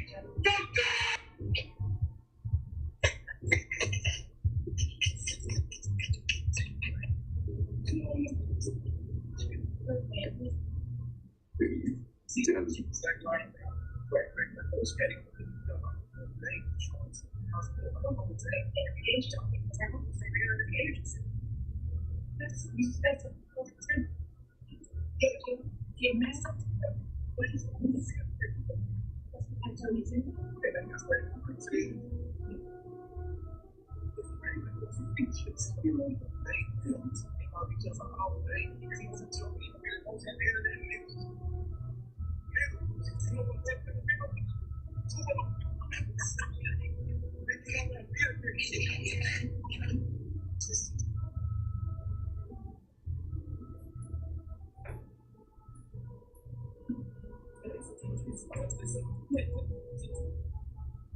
How much money?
At the Home Depot, you'll find kitchen appliances to fit your needs. In store and online. Without guarantees low prices, upgrading your kitchen with innovative features will fit your budget too. Final day, save on select appliances like the Samsung kitchen package at the Home Depot. We started our design company while we were still in school, which is not how it's usually done. But that motivated us. Case for Business was by our side to build along with us. From banking to payment acceptance to credit cards, all in one place. Plus, they're right around the corner. There's so much inspiration right here in Miami, and you can see it in everything we design. It's emotional to see how much we've grown. You're gonna get us to cry. It's face for business. Make more of what's. This is the 2021 Ferrari Roma, and it's the newest model in Ferrari's lineup. It's also the cheapest model in Ferrari's lineup, the entry-level Ferrari, with a starting price of only around $222,000. It also heralds the arrival of a new generation of Ferrari interior and technology. And today, I'm going to review the Roma and show you everything. Before I get started, be sure to check out Cars and Bids, which is my enthusiast car auction website. We've recently had some very successful sales of some exotic sports cars, including this Ferrari 458, which sold for $155,000, this BMW Z8, which sold for $185,000, and this McLaren 720S, which sold for $215,000. If you're looking to sell your exotic sports car from the modern era, sell it with Cars and Bids. You'll get the most interest and the most money for your cool car. Check out Cars and Bids at carsandbids.com. But back to the Roma with a little overview. Now, for the last decade or so, Ferrari's entry-level model has been a convertible. First, it was the California, which became the California T, and now it's called the Portofino, which starts at around $250,000. Well, now that's changing. The Roma is based on the Portofino, but it's not just a coupe version. It has completely different styling and a totally new interior with Ferrari's latest technology. The Roma and the Portofino do share an engine, though, a 3.9-liter turbo V8 that's also shared with the F8. But in the F8, it makes 710 horsepower. In this car, it only makes 610 horsepower. Not that 610 horsepower is anything to complain about, because the Roma is fast. Seriously fast. It'll do 0 to 60 in 3.4 seconds and hit a top speed of just under 200 miles an hour. It also represents the latest expansion in Ferrari's lineup, which now includes 6 distinct models, including the soon-to-depart GTC4 Lusso. Anyway, today I'm going to review the Roma and show you all the perks and features of the latest Ferrari. Then I'm going to get it out on the road and see how it drives, and then, of course, I'll give it a Doug score.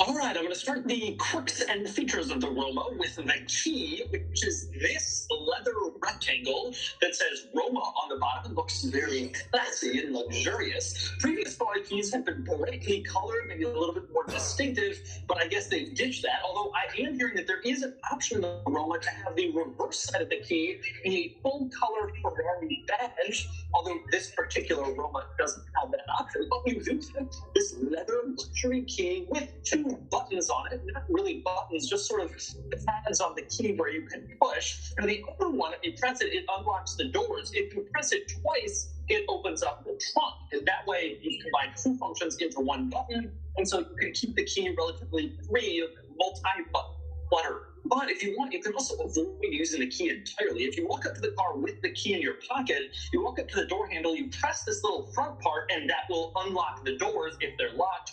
Or if you want to walk away, you can press that, and that will lock the doors if they were unlocked. And so you can just use that on the side of the car instead of the key fob. Now, as for the door handle itself, to open the doors, you just sort of stick your hand into this back part of the door handle. You can see it pushes open, and then you just pull on the door, and it opens like a regular door handle situation. But anyway, next we climb into the Roma, and the first thing you notice when you get in here is that there's an image of the Roma twirling around on the gauge cluster, which is a screen. You have this blue futuristic Roma sort of twirling like it's on a twirly pedestal, and that is your first indication that this is going to be very different from other Ferrari models. models because other Ferraris don't have a large gauge cluster screen like you see in this car. They're going to on the side. And indeed, this has an entirely new generation of Ferrari interior with the entirely new technology. It's debuting on this car, and there are a lot of boxes and features to show you. I'll start here with another feature you notice. The moment you climb inside, that would be the engine start-stop control on the steering wheel. It is not a physical hook like on basically every other car. Instead, it's part of this screen in the center of the steering wheel. You just push your thumb onto it, and that starts the engine. So you don't twist the chain, you don't press a button, you're pressing a screen to start the engine. Like I said, totally new interior, new technology. That is exactly what it is. The camera makes you higher than ever. So you can say yes to more than ever.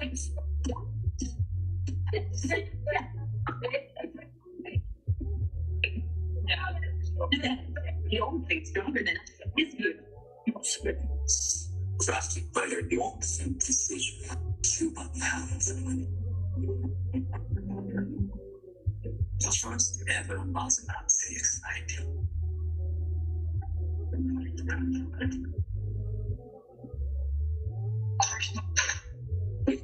But as much as you might think an engine start-stop button integrated into a screen is an interesting idea, get ready. This car is all about screen-based controls. There are very few traditional buttons and switches anywhere in this interior. For instance, even the rear view mirrors are controlled with a screen. Over to the left of the steering wheel, you have this little capacitive touch screen. You tap on it to select the mirror, and then you can adjust the positioning of the mirror, also using the screen. Ferrari has ditched a traditional joystick mirror control, and now even changing your mirror position in a new Ferrari is done with a screen. So over there with that, you can see that's on a screen, and your parking sensors and parking cameras, it's all screen-based like so many controls in this car. And the screen controls continue, and they're in some unusual places. For instance, the cruise controls are on a screen mounted on one of the spokes of the steering wheel. You can see here again a capacitive touch screen. You press up, and then it turns on your cruise control.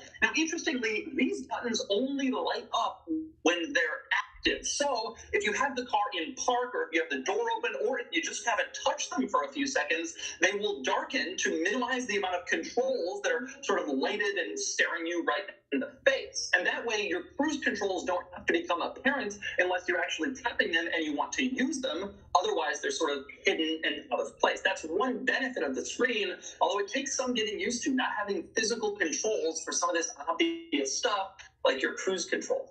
But the interior screen controls are far from the strangest controls in the new Ferrari Roma. That honor probably goes to the gear selector situation. Right here in the middle, it's intended to mimic the look of an old school gated manual shifter, but this car has an automatic. It's just looking like something Ferrari did in the past, bringing back some manual heritage, but this isn't a manual. Instead, the way this works is you have 3 levers, and they all go up or down into the gates that are designed to resemble the look of the manual shifter. For instance, over on the left, the bottom, you can push the lever down and shift into reverse, and then you're in reverse. And one cool thing here, when you actually select reverse, you can see this little line sort of shoots down towards the R to confirm that that's what you're doing. That's kind of a cool look, and it's the same deal with all the other stuff. In the middle, you have A and M for automatic and manual. Again, you move the lever, you can see the little line shooting towards the A or the M. And over on the right, you have PS, which stands for power start. That's Ferrari's version of launch control, and it's the same deal. Move the lever up, and you can engage power start if you meet all the conditions. So, in the center, an automatic transmission mimicking a gated shifter, a retro transmission styling decision. Very strange. And there are other quirky controls in this car as well. For instance, go back to the steering wheel and you have a little red switch on here. You can use that to adjust the car's drive mode, and there are different colors around the switch that pertain to the different drive modes. For instance, if you turn it to blue, you're in wet mode. You can also go into green, which is comfort, you have sport, and you also have race, and you just adjust where that switch is positioned, and then you're in the various different drive modes. Next up, another rather quirky control in here is the one for the climate vents to move them around.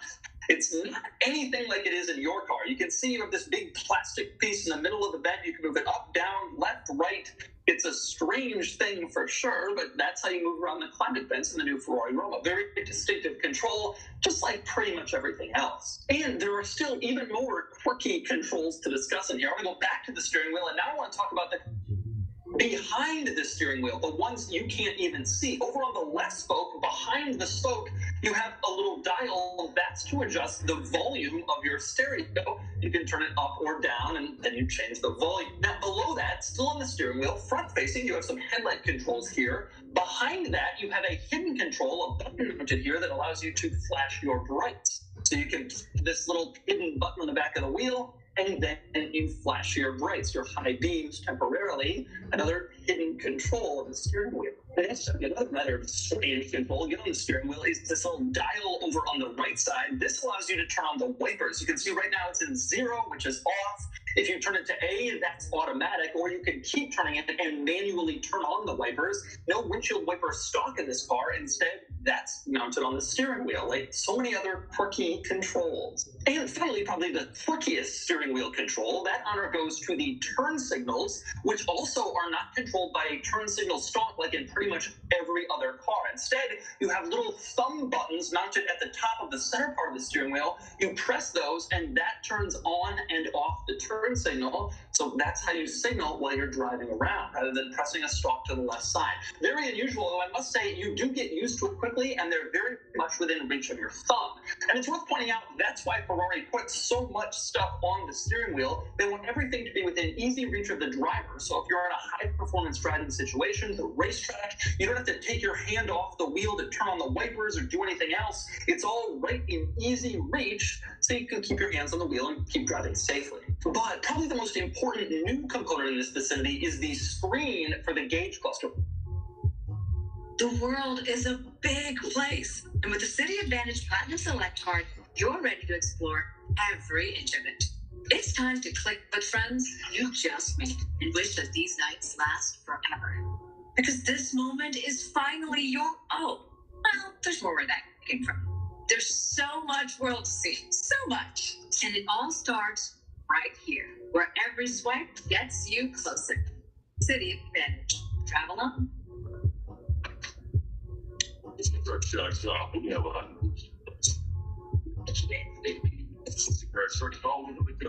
we only sell those for both on and off the main. And LiftedChurch.com, keeping the customers first. Tough.